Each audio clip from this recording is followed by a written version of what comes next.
Excellent. I'm going to start. I guess I'm going to start in. Robert might be on the line here.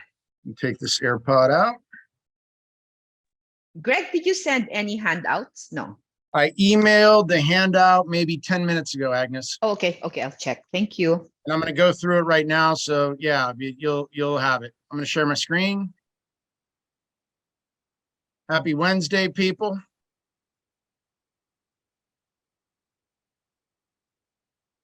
Get this out of the way. That's a little grainy.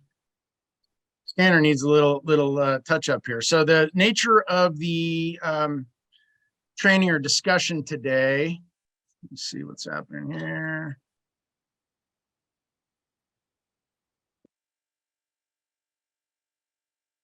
Biani, I will buzz you. I saw that I missed your call. So I see that you're on the call here. I will buzz you right after we're done training. You're on, no problem. I see what you put in the chat box and I got an answer for you, no problem. So the nature of the training today is talking about gifts, is talking about, and I put together a little piece here in the handout is with relation to gifted equity. And traditionally, gifted equity might be something that parties otherwise put together on their own behalf. And historically, maybe real estate agents say, well, you know, do you necessarily need me for that? What the hell is gifted equity? It means that you have an owner of a property that has good equity in the property. They're comfortable in allowing most likely a family member, you know, near and dear family member, a child, grandchild, sibling, you know, whatever the case may be, but to purchase that particular property, but yet not necessarily have to buy it for fair market value with all the down payment and closing costs and cash out of pocket and on and on and on.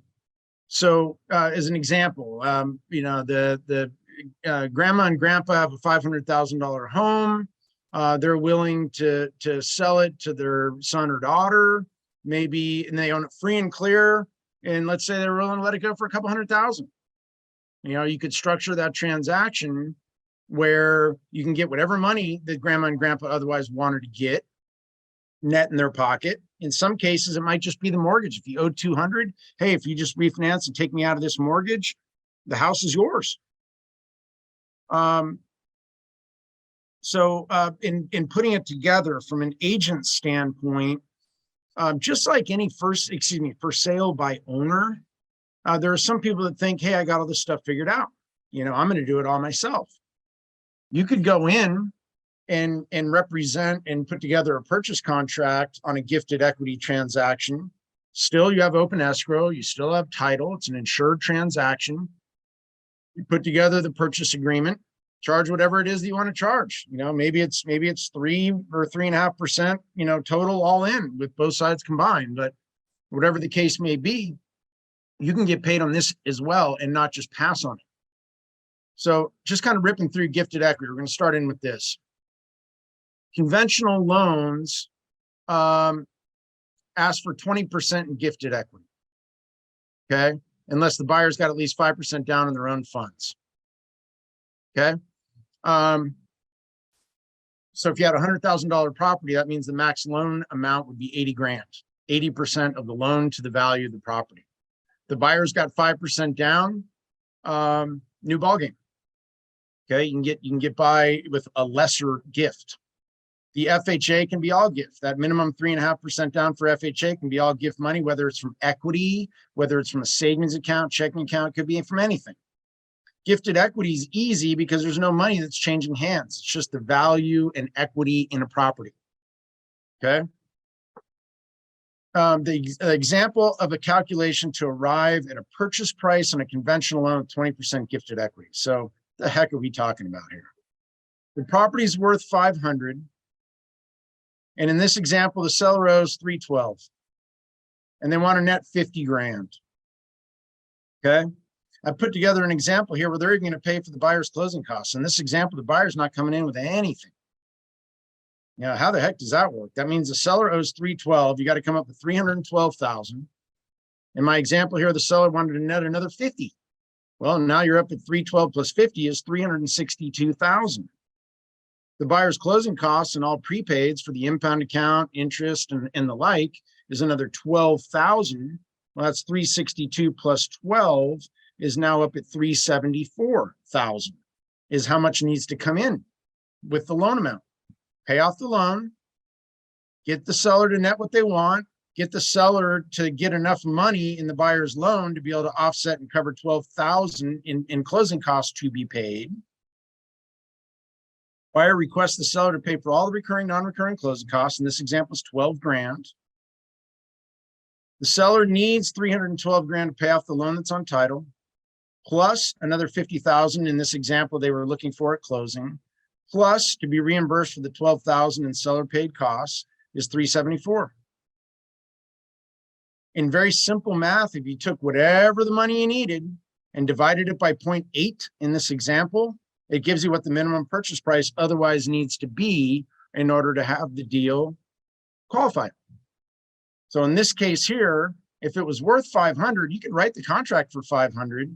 If you only needed 467.5, all it does is it establishes a lesser tax base. So your property taxes based on the tax rate are going to be less with the lesser purchase price. I think everybody on the call realizes that. That's a no-brainer.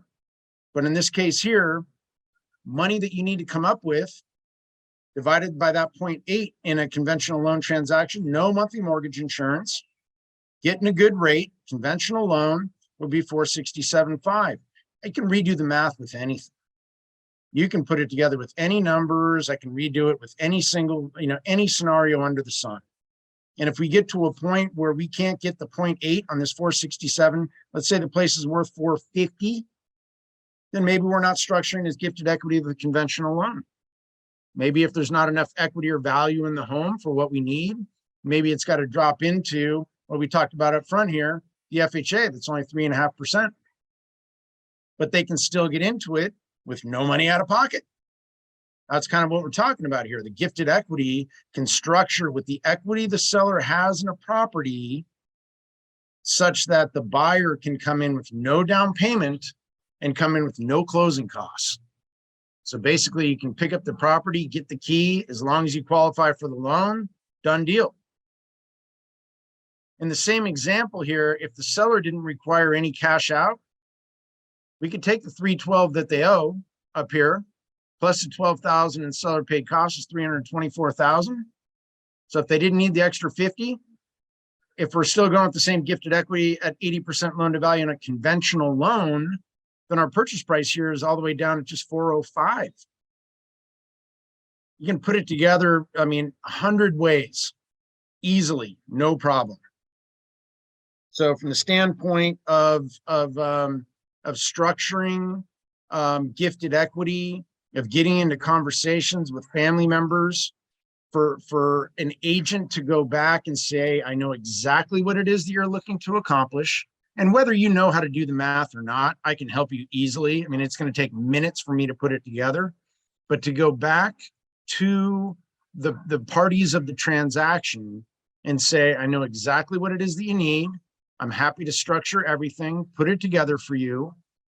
I'll offer you a reduced commission, charge whatever it is that you want to charge. So you don't have to pay, full pop. You're bringing in the buyer as well on the transaction. So from the standpoint of the ease and facility, for the realtor, it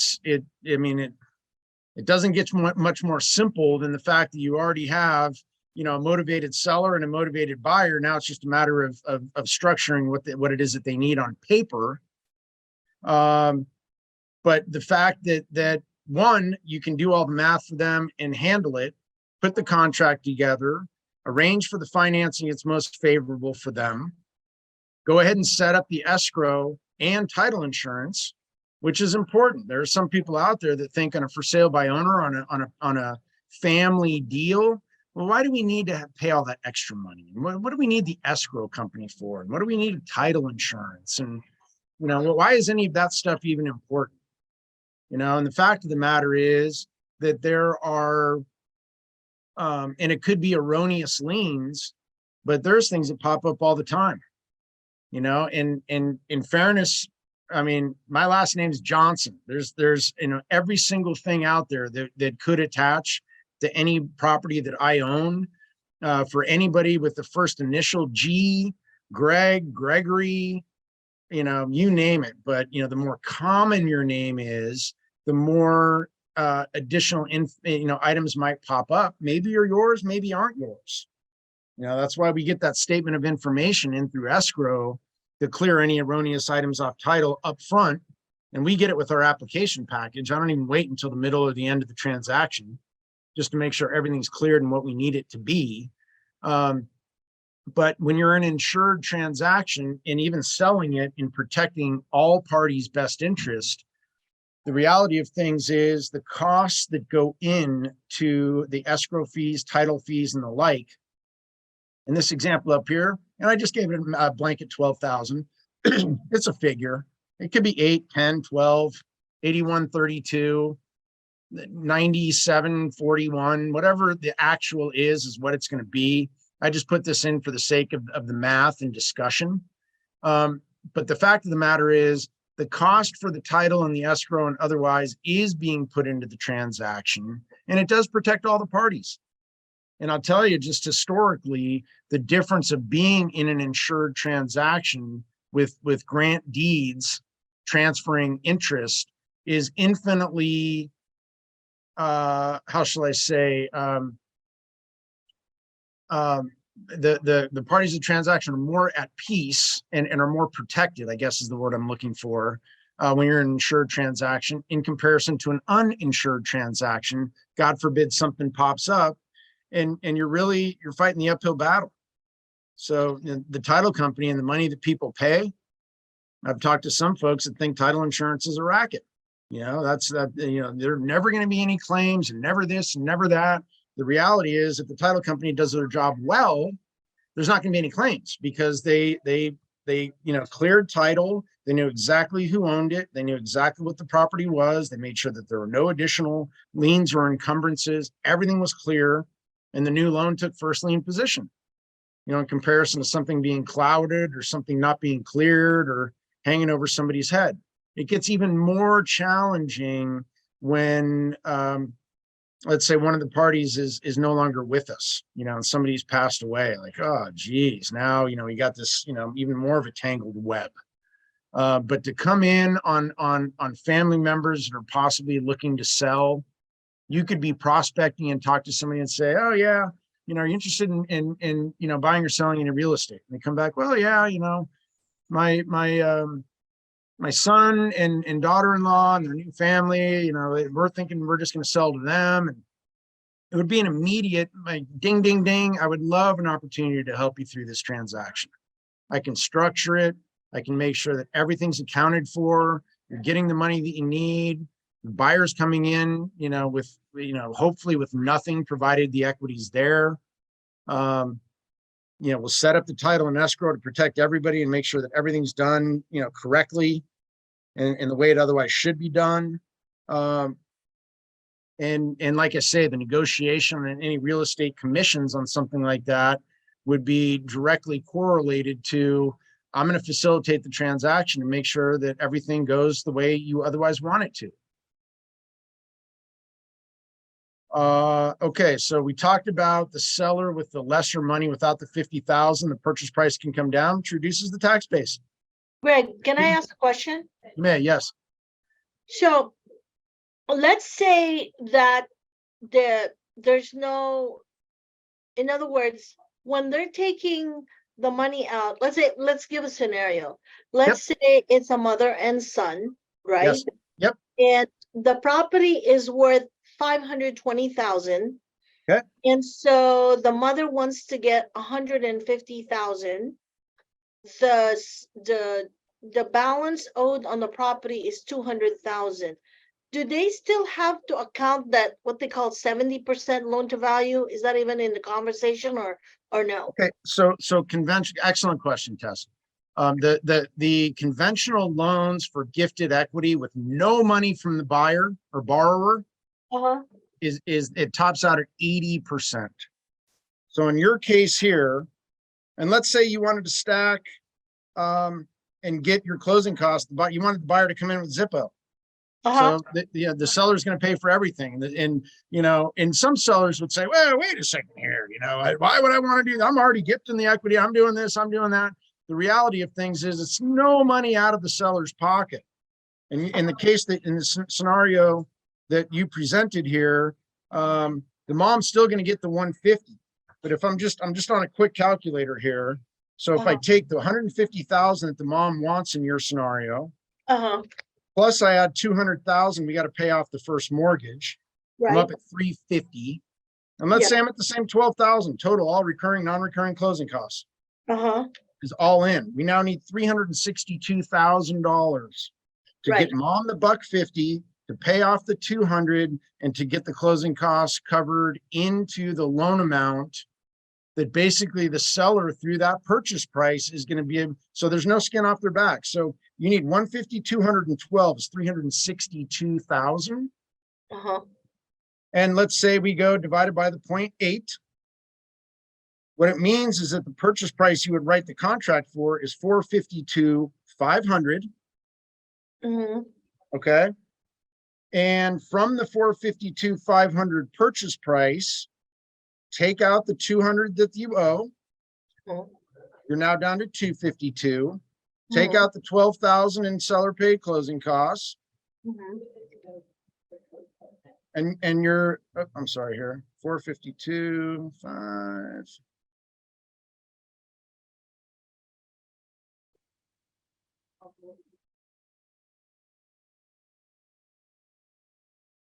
Four, 5, 500 minus 150.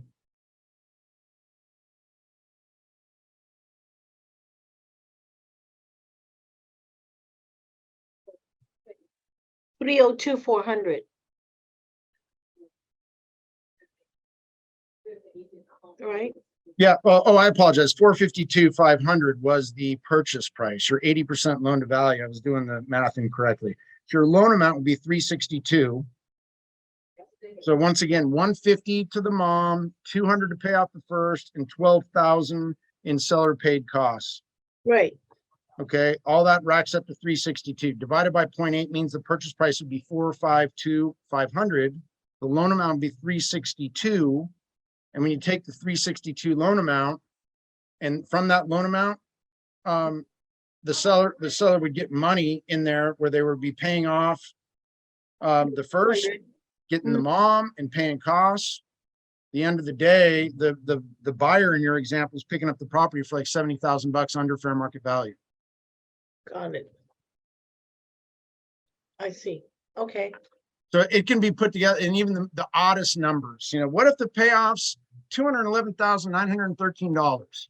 What if the buyer wants to get money to pay off their car loan that's $37,312? It can be the weirdest, most odd. Hey, I just want to get my car paid. You can have it. My car's then free and clear. I don't have a car payment. Family members will definitely bend over backwards to accommodate one another, in comparison to your standard arm's length transaction. So it's just an opportunity to rather than pass on something, and I every single person within our brokerage is prospecting on a daily basis, unless you're not working, or just took the day off. But the reality is, whether you're on the phone, whether you're actively marketing, whatever you're doing, but we all get some of the most random, just off the beaten path type scenarios. I get calls on this stuff all the time. People are trying to structure and put this together, and well, I want it this way and not that way. And, call right up before, like literally a minute before I hopped in this call. One of our loan officers has got a purchase transaction, but the property needs a lot of rehab. And it's, she showed me pictures. There's not even drywall. There's exposed 2x4s. The drywall is not even, the place needs work. There is no doubt about it. So we're going to need, in order to get financing, we're going to need a rehab loan based on the down payment they want. You need a licensed contractor. and they want to go in with their guy. They want to go in with somebody that's not licensed. Well, he does great work. Trust me, trust me. Sometimes we get to the point of no return. You know, I know you want to buy this place. I know that you see that it's a screaming deal. It fits everything it is that you're seeking. You got a guy that can handle everything. But from the lending community standpoint, the mortgage industry, they want to know that the licensed contractor's in place just across the board to make sure that when they fund a loan for hundreds of thousands of dollars, that the work's going to be done in a quote unquote workmanlike manner. You know, it's not something where they cut a corner, or they got in over their head, or they didn't know. And, you know, and then God forbid, if the lender has to foreclose on the property, that the work wasn't done, the lender's right back to square one and having to you know, put all this money back into the house and or sell it for a deep discount because the place isn't even completed. So on any scenarios like this on the gifted equity, what it really comes down to is what anybody is wanting. You know, what do they want out of it? You know, how much do they want out of it? You know, whatever your goal and you know, an aspiration, it's just a matter of doing the simple math. If I can structure on a conventional loan, and keep you away from mortgage insurance and get you into competitive rate, win-win. You know, no doubt about that. You know, reduce the purchase price to less than fair market value. You're going to reduce your tax base. You know, it's a home run across the board. So definitely something from this point forward, as you're prospecting, I would never let any interfamily transfer slip through the cracks without at least going to the extent to say, hey, I can do this for you. I can put this together for you.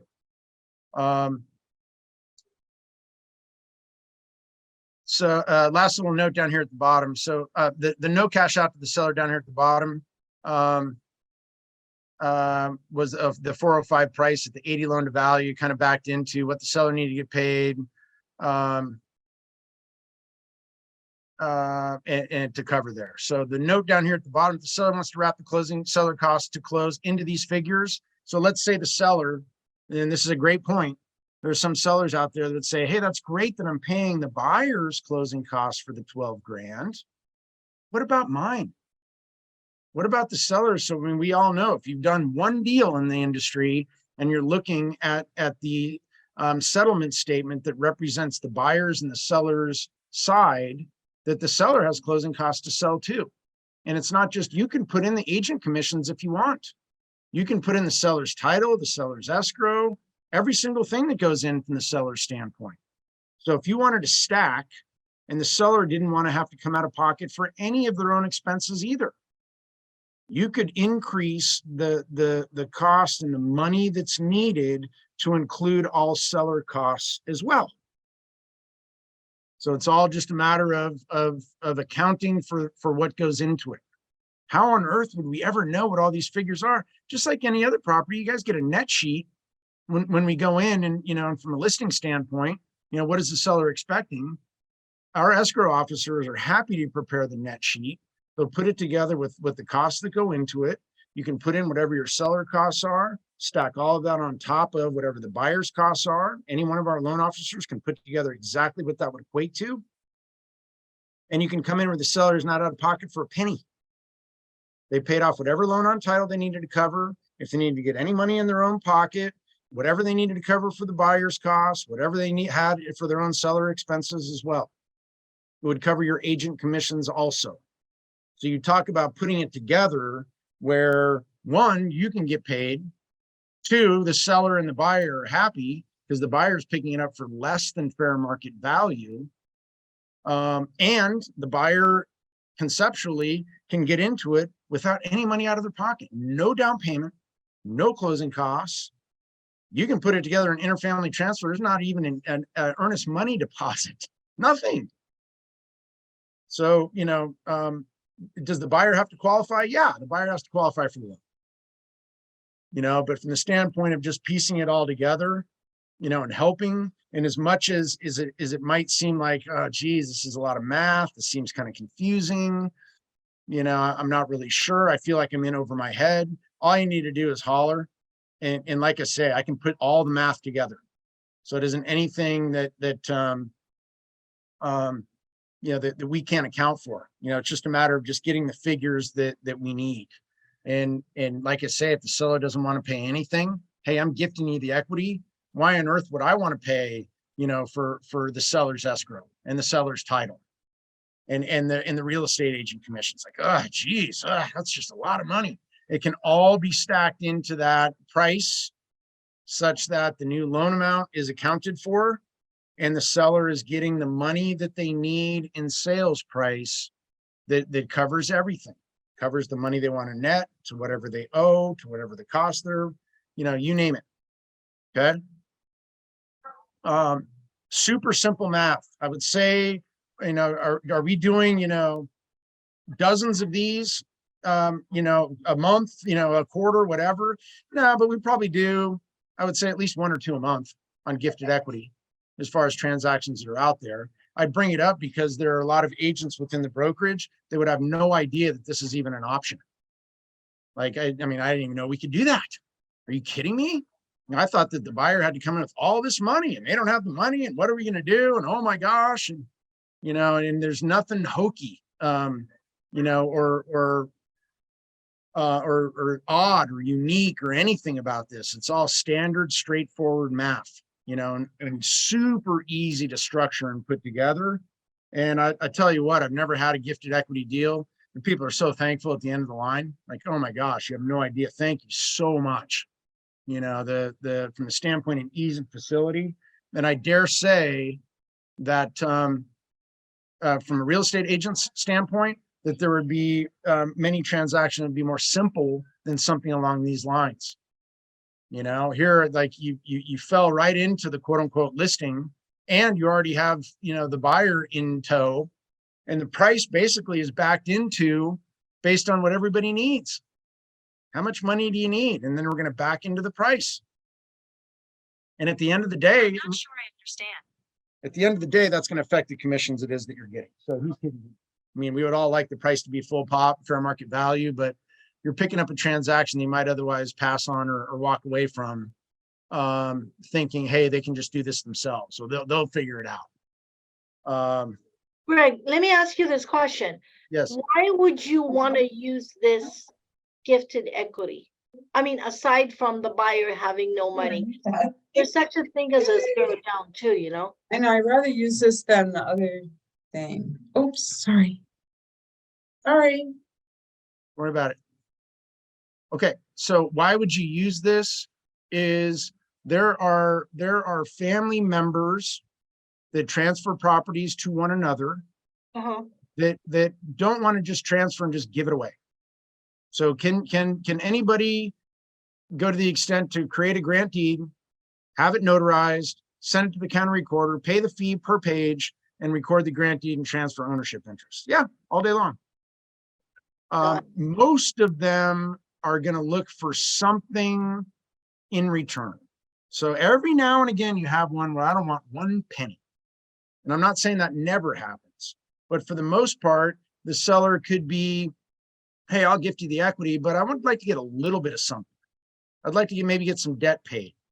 I'd like to get a little bit of money, maybe to have, little cushion in the bank. From the buyer's standpoint, they can get in super cheap. So it's beneficial on both sides of the fence. It benefits the seller because, they're getting someone that knows what the heck they're doing to come in and work through, the transaction and kind of, lead the parties to water. Here's what it is that you're seeking. Here's exactly how it's going to come together, and everything sits on paper and not at a point where, they get to the end of the line and everybody's looking at one another along the lines of, the seller's like, oh, geez, and I've incurred all this expense and the buyer's not getting what they wanted and everybody's frustrated. So, easy from that standpoint. But if the seller didn't want a penny, then certainly the buyer doesn't need a loan. So this would all go, this would all go south. But if the seller wants any money and or owes anything. So there's 2 types of real estate transaction. On the lending side, to keep it super simple, it's a purchase or a refi. And if you don't own the property, we call it a purchase. If you do own the property, then we call it a refinance. So you already own it, you're refinancing, whether cash out or no cash out. The only exception to the rule, if you don't own the property and you're able to refinance it, And this would be if the seller doesn't, they don't want anything. The current owner, vested owner wants nothing. If the person that would like to take over that loan and call it a refi has made the payment to the mortgage company for the last 12 months, consecutive 12 months from that person's account in their name only, then you can treat it as a refinance. It's the only exception in the mortgage industry, and it's on every program. It's on any conventional, non-QM, jumbo, government. They all go that way. So if a Tess owned a property and Greg's made the payment on that property for the last 12 months directly to the mortgage company in an account that's in Greg's name only, and Tess was cool with it, at the end of that 12-month time period, Greg qualifies with the loan. Greg shows that he's made 12 months consecutive canceled checks front and back, that he's made the payment. If Tess wants out, Greg can refinance that. Greg can roll the closing costs over and above whatever Tess owes on it, if anything, but I can put the cost into my new loan amount. And I have the exact same tax base. My property taxes don't change because it's a refinance. There's no issue there. But that's the only exception, is if you've made the payment 12 months consecutive, and it can't be a commingled account, which means the account's in Greg and Tess's name. That doesn't fly because nobody knows, is it Tess's money, is it Greg's money? But if the account's in Greg's name only, or Greg and anybody other than Tess for that matter, then you can treat it as a refinance and get into the new property super cheap. That happens every now and again. The gifted equity is a little bit more prevalent. A lot of people don't have they're not forward thinking enough to say, oh, I need to make this payment for 12 months. They don't know the industry well enough that when they come up with the idea and, hey, this is what our plan is and what we want to execute, it's rare that they've already have that 12-month, payments under their belt. Every now and again it happens where, hey, they've been living in the property, they've been making the payment. They were going to get it in the inheritance anyway. Can I just get it to them right now? They want to maybe get some cash out, or they want to reduce the rate or payment, whatever. That in that case, if the person not on title has been making the payment for 12 months, they can treat it as a refi. It's the only exception to the purchase refi for somebody that's not currently on title.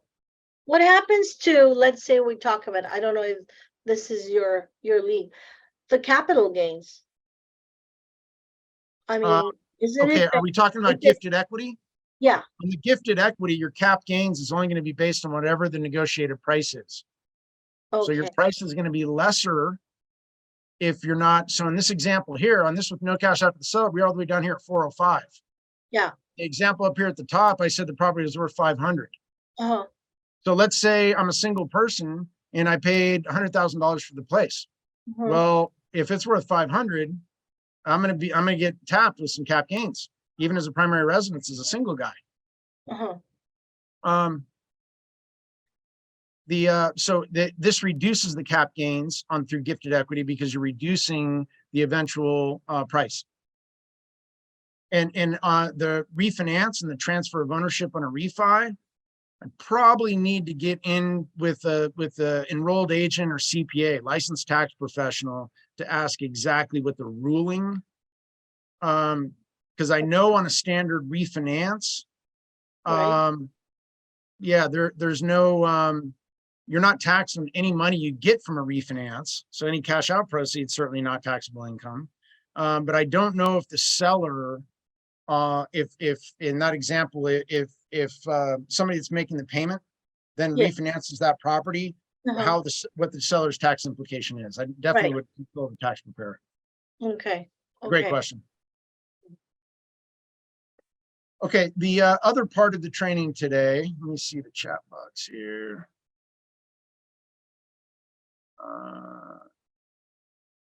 Always ask a question, Tess.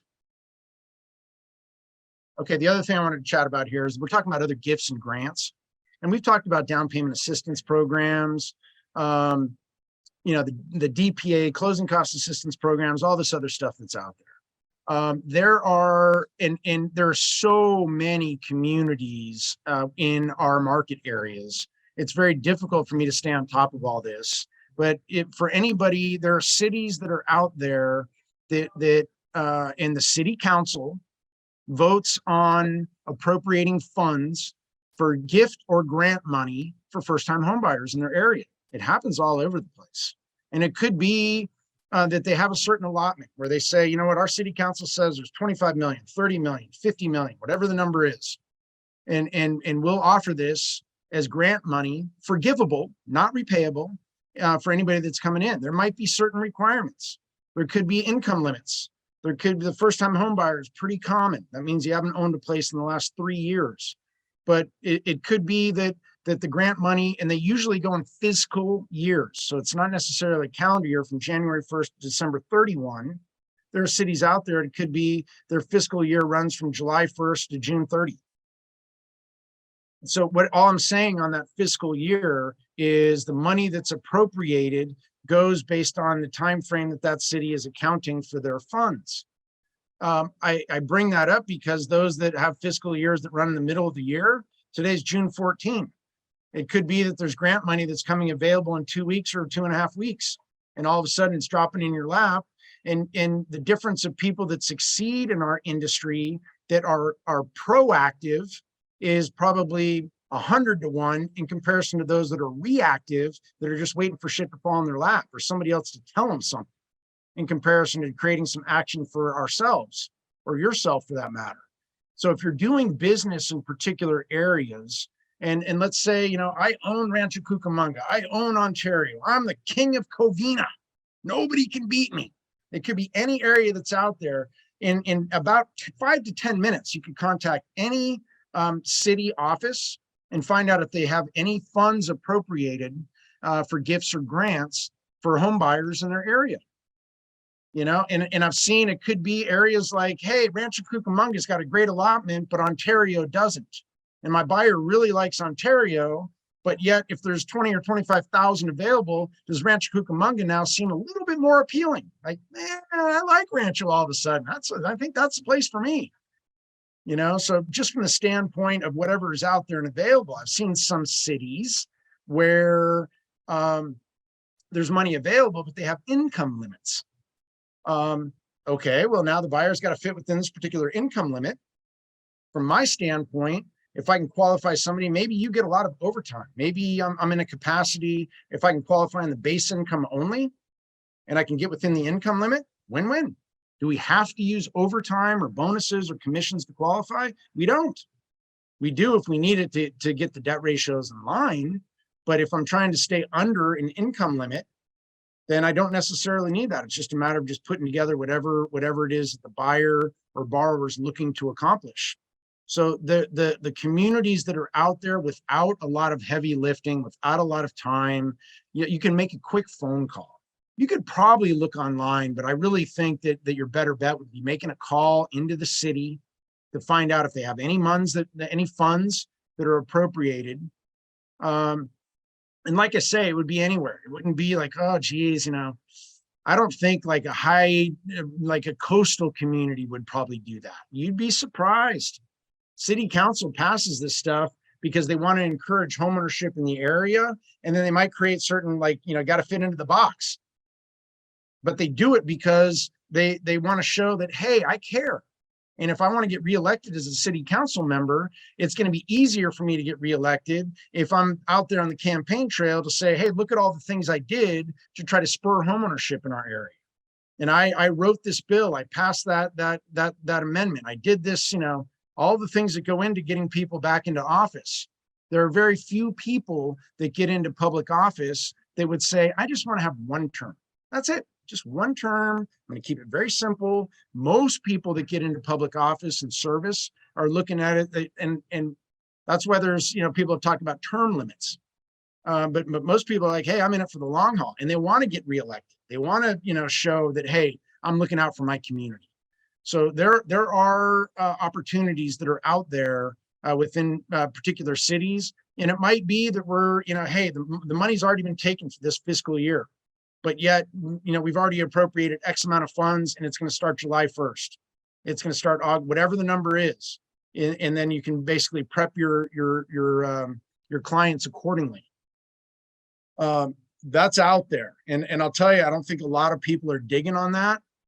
And when I say digging, like digging deep to try to research and find out exactly what's going on, instead, it's like there's a little clip that maybe I'll see on a TikTok post or on a little social media blurb, or, hey, that was a cute little ad I saw, or a Facebook something, and some of us would say, that sounds too good to be true. Hey, if I live in the city of Temecula and then you said, oh, the city of Temecula is giving away like $100,000, like, no way, can't be. It could be anything. It could be 10 grand. It could be, 20, 25, whatever the number is. UWM, as a lender, has got a program right now for conventional loans that they will do on up to 97% loan to value, but they'll kick in either 2% of the purchase price with the max $4,000 free money, not repayable, no income limit, no first-time homebuyer requirement. It's only $4 grand, but I think for most homebuyers out there, if you had an opportunity to get $4,000 in a perfect world with no strings attached, are you the kind of person that would say, yeah, I'm all like, give me the $4 grand? I think most people on the call would say, yeah, I'd rather have 4,000 than not have 4,000.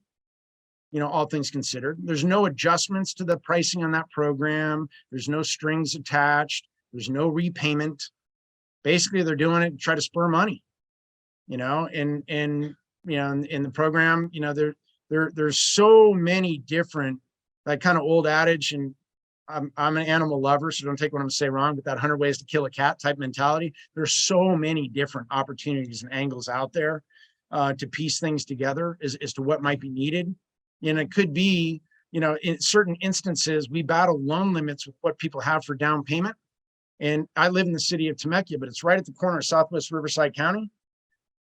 2 miles away would be Fallbrook, which is San Diego County, gets into higher loan limits for FHA, for conventional. There are some points in time that people, for the house that they want, the price point, the money they have for closing, if you're receptive to looking at property, 2 to 3, 4 miles away, 5 miles away, it's going to get you where you want to go. And that could hold true for any of the grant money as well that's out there. So, yeah, it's just like yes. Sorry, it's Gabby. I have a question Yep. or 2 questions for you. So regarding all those grants that you're mentioning now, and there is any website, or how do we get the information about what is available? You could go into a city per city, and I think most people out there, and this is not like a personal jab at anybody, but most people like to be, hey, can I just do a quick little Google search? And it's like, everything's going to be accounted for. I know exactly where I stand with spending, 3 minutes on the internet where I don't have to interact with anyone. And the reality of the website being so current and up to date with exactly how much money is available is probably zero. Then it comes down to, well, how can I get exactly, by contacting someone within the city, in that city Yeah. office, and explaining, hey, this is the question that I have, and who can help me through it. The reality is, not only are you going to get somebody within the city that is going to either say, hey, we have something and here's how it works, or here's the person you need to talk to. They're going to know exactly how much money was appropriated, how much money is still available, when it happens, how you register for it. Ultimately, I think, and then at the end of the day, everybody's a prospect. So even the person I'm talking to in the city of Covina, in the city of Escondido, and any place, hey, I'm an agent. Anybody that's looking to buy or sell real estate, the person that you're talking to on the call is a prospect, just like anybody that you're cold calling. It might be they come back and say, hey, you should sound like a really sharp real estate professional. Odd that there are some people out there, when you are prospecting, I've had this happen so many times over the years, that are, and I'm not to say that I'm not religious in nature, but say, God works in mysterious ways. I can't believe that God sent you, like, hey, wonderful. Just happen to be right place, right time. But rather than be so fixated on this one little question that I have, to expand that and even, pitch anybody, any, friends, family, coworkers that they might know, are you going to, are they all going to turn your favor? No, but I think your best bet, Gabby, would be making a call to the city and seeing exactly how it works. Okay, and I know, well, as a real estate agent, we need to do it. It's another way to offer more things to a client. But is any lender that is doing this too? Because actually, I don't want to be mean, but since that is more lending focus, I just wonder if the lenders are doing this kind of research too, and coming to us and I say, hey girls, I have this and this and this. Let me know if you have any buyers, So the lenders that are out there, and we've covered these down payment assistance programs in the past, they're out there. Okay. And in past sessions, EPM is one of our lenders. They have an FHA loan program, where you can get all of the 3.5% down payment as gift money, not repayable. It's at a 7.75% interest rate. You got to make 6 payments and you can refinance to current market rates and get your payment and rate down if you choose. Okay. But EPM, all the 3.5% down, free, forgiven, no problem, no questions asked, FHA loan. There are other through CalHAFA that have down payment assistance seconds. They have closing cost assistance thirds. The seconds, if you take a second and a third, the second's called My Home. The third is called ZIP, Z-I-P. They're out there. They offer 105% financing. They have certain maximum debt ratio limits. So the lenders do have down payment assistance programs and some gift money. Some of them are repayable seconds. Some of them are forgivable seconds, which is forgivable, obviously, is free money. On the forgivable second, it might be, well, you got to be in the property for a certain number of years. They're not like, hey, we just get a screaming deal. Maybe you picked it up for under fair market value, immediately sell it, flip it, and the money's forgiven. There might be a little time that you need to be in the property. A lot of these down payment and closing cost assistance programs are trying to create stability in homeownership and get people in, and not at a point where there's more volatility and people just jumping in and out of the market. So they want to know that people and they'll keep you in there for a little bit of time to just create a little bit more stability in that particular area before they're going to forgive the second. So there are lender programs that are out there. The gifted equity certainly would be negotiated between the two parties. The money that's coming from cities that's out there, I've never heard of any of the cities that are asking for any repayment. I think they're all gifts or grants. So that's out there. There's an excellent in the chat box here, excellent note that came in through Olivia. And I don't do real estate. Yeah, Car with the down payment resource guide online. You can see what's happening. Yeah, that's awesome, Olivia. I was going to mention that CAR has a down payment assistance resource directory on their website, and I can try to put the link in the chat, but I'm not sure if that's the exact correct link where I'm at right now, but I can share that. Yeah, but I mean, anything that's out there, if there's something that pops up, there are some of these programs that have like approved lender list that say, hey, we'll do these programs, but you have to use one of these 10 approved lenders. We're up to so many different companies out there. I'm hard pressed to say we don't have, already approved with people that are on any approved lender list for all these programs that are out there. Great. So, yeah. There is a great one in Riverside County that I know we are not approved with them, but that's one of the great programs out there right now for down payment assistance program that pays 20% or up to like 100,000, whichever is lower. And they have a great opportunity as far as if you're there you have a 15 years mortgage and you're there 15 years, you don't have to pay it back. And if you have a 30 years mortgage and you stay there 30 years, you don't have to pay it back. And worst case scenario, if you're selling it, you're just paying the exact amount back. And I know we are not certified by them. If you happen to have any information on that, Biani, let me know. I have all of the information. I was part of the training too, and I will send it to you. If you want to shoot it to me, I'm happy to see what it takes for us to I'm always looking for bigger, better, stronger, faster. So we're not the company that says, oh, this is the way it is. This is the way it's always going to be, suck it up and deal with it.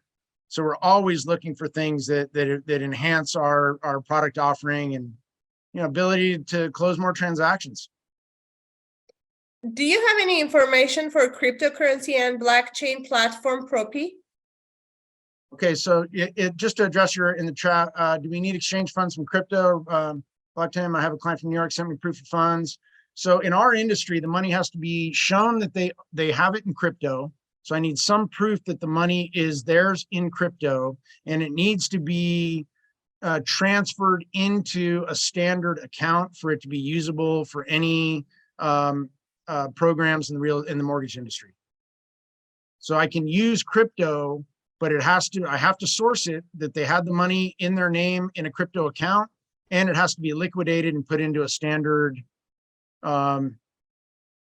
checking, savings, investment, whatever other type of account that's out there. Okay, I know that now that this client has the money, but like let's say if we want to kind of exchange the crypto for cash and put it in an account, what proofs do we need to ask for?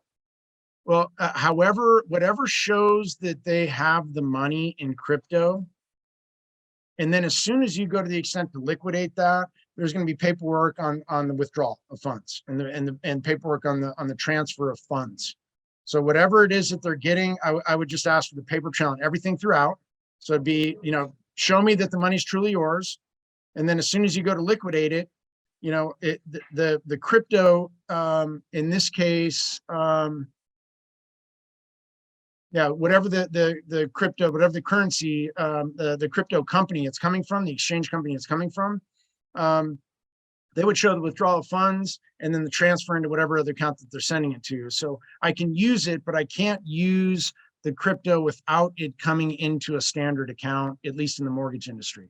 And if you have somebody here that wants to buy a house for cash, then I think that the seller and listing agent would be better, because if you don't need financing, then in fairness, I mean, anything that I'm telling you is kind of in one ear out the other. It really, what the mortgage industry would or would not require is kind of a moot point and doesn't matter in comparison to what the listing agent and the seller on that particular property would otherwise allow. So they may come back and say, I don't need any of that stuff. I mean, who the heck is this Greg guy? Why is he telling you to jump through all these hoops? It might be that they don't necessarily need that. I don't know. I see. And how about the blockchain platform Propy?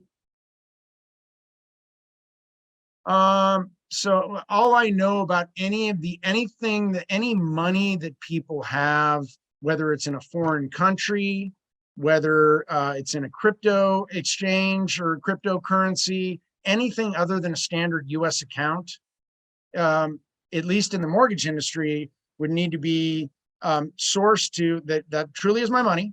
So whatever it is, and it could be, I have investment accounts in anything in Argentina and Israel, and it doesn't even matter.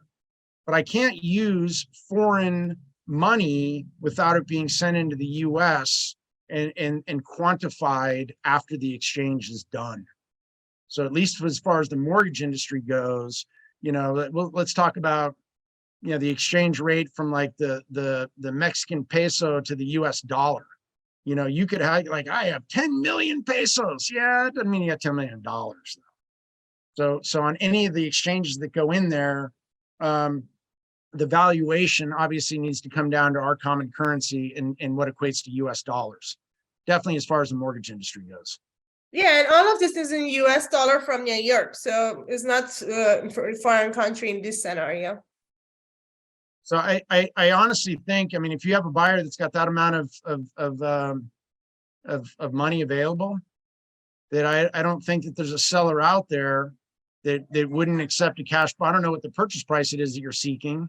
I can't speak for the price or, if it's acceptable, or if they're looking to, lowball the offer, whatever the case may be. But, the reality of things is, yeah, I don't think that should be any hang up. There shouldn't be any issue that would be a cause for alarm. Perfect. Thank you so much. You bet. It's going to be around that price actually, and there is more. They are thinking even to go more than that price too, and they have. Where's the property located, Yanni?